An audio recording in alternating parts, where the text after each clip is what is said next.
Kesaktiane wong Jawa wis mulai diremehno lan direndahno.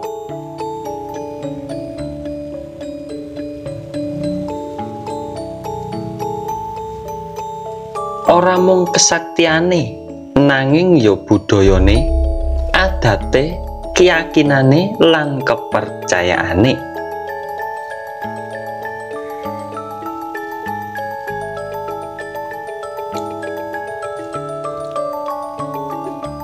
Budaya adat lan keyakinane wong Jawa iku tumurun saka para leluhur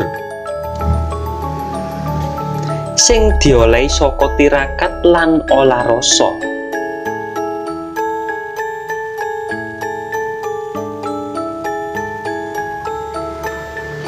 Akhire tukul kaweruh sing dadine klenik lan sak piturute.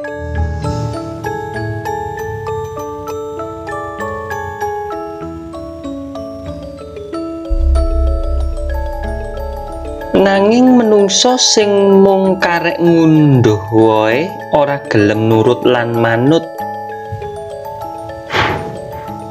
malah dipaido yen kesaktiane lan keyakinane para leluhur dianggepe ora ana sumbere, ora ana manfaate lan ora ana nyatane.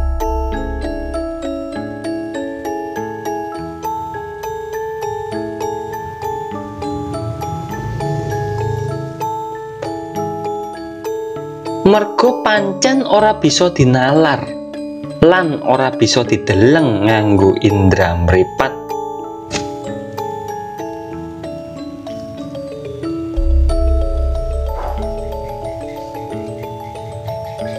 Nganti yo akhir zaman, kawerune wong Jawa yo tetep dadi klenik. Kesaktiane wong Jawa yo tetep ora ketok nanging bisa kedaden.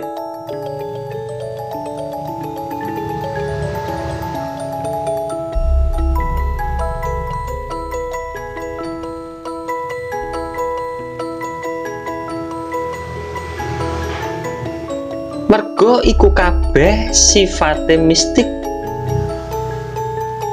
Dadi yen umpama para menungsa bisa ndeleng gawe mata batine anane kedadian nang pulo tanah Jawa iki, menungsa bakal kaweden lan percaya sejatine urip manggon nang tanah Jawa iki.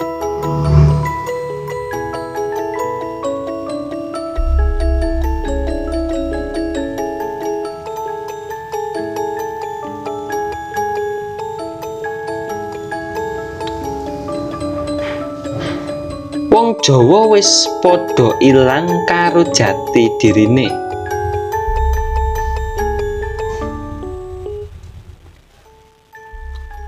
Kesadarane dadi menungsa wis ora ana.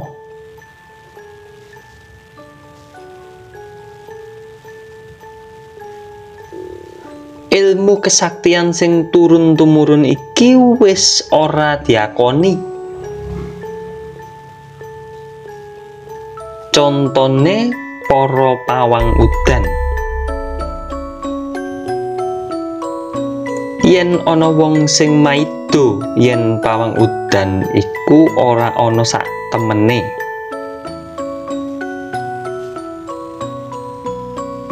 merga dianggepe yen udan iku wis dadi takdire sing kuwasa.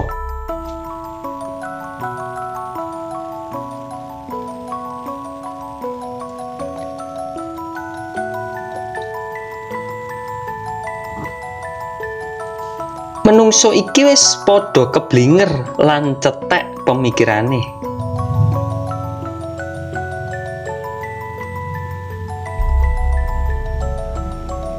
sejatine pawang udan iku ora nerangno udan, ora sakpenake njaluk terang, lan ora nglangkahi kuasane Gusti. Nanging pawang udan iku nyingkirno mendung, gawe ajian semburane angin ben supaya mendunge pindah.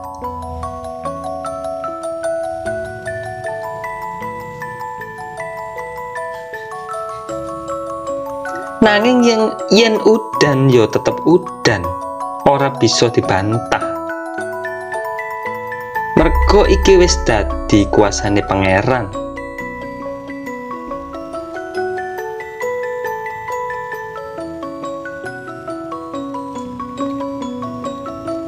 Yen sesebutan sing diucap iki ya ora angger njaluk marang sing nguasai udan lan angin.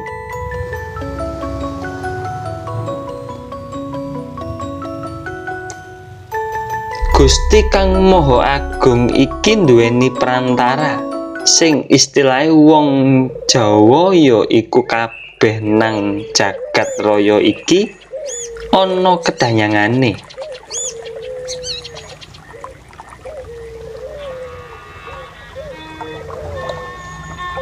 Ya iku danyange udan, ya ana danyange angin.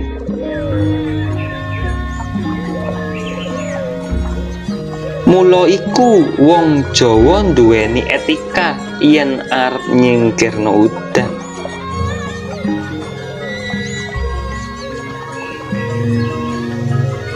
Istilahe dipamiti danyange udan yen arep mindahno mendung.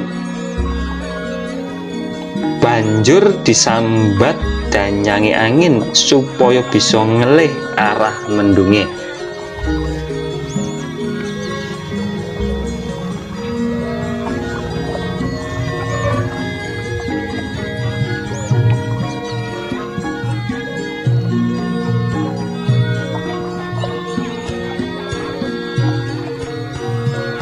Dadi Gusti kang Maha Kuwasa iku ora peduli karo mendung sing disingkirno, ora peduli karo angin sing digawe.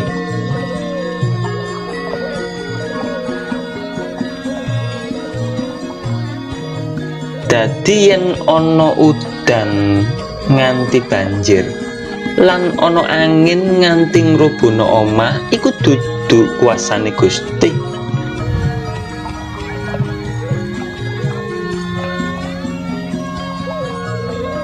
Nanging iku bisa dadi prilakune menungso sing ora ngerteni kekarepane danyang.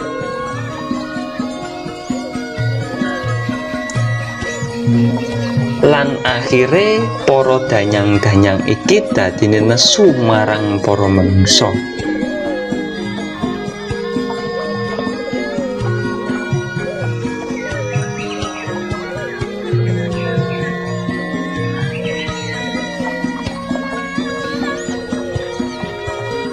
Mulane urip nang alam donya iki kudu bisa geguyuban antarane para menungso karo para lelembut.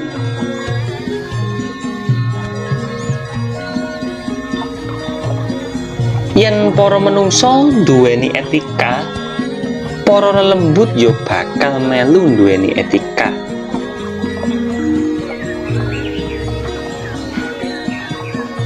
Aja nganggep urip nang alam padang iki sing urip mung cuman menungso. Menungso ora bakal bisa urip yen ora ana tanduran, kewan lan alam iki.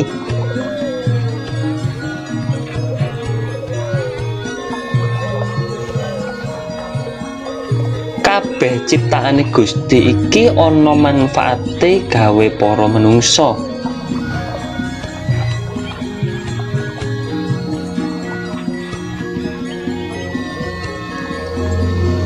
Aja dadi menungso sing rumangsa pinter, rumangsa ngerti, lan rumangsa paham. Nanging yen ditimbang nalarmu durung bisa nglampahi pemikirane para leluhur sing wis berjuang biyen.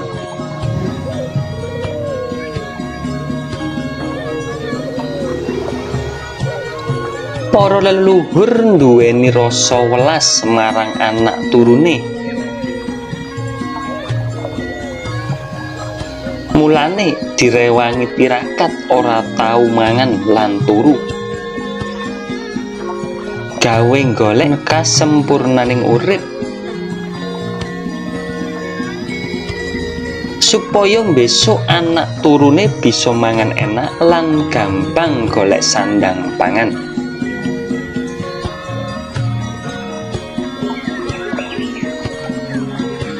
Mula saiki wis kedaden yen para manungsa wis padha ngunduh wohing pakarti.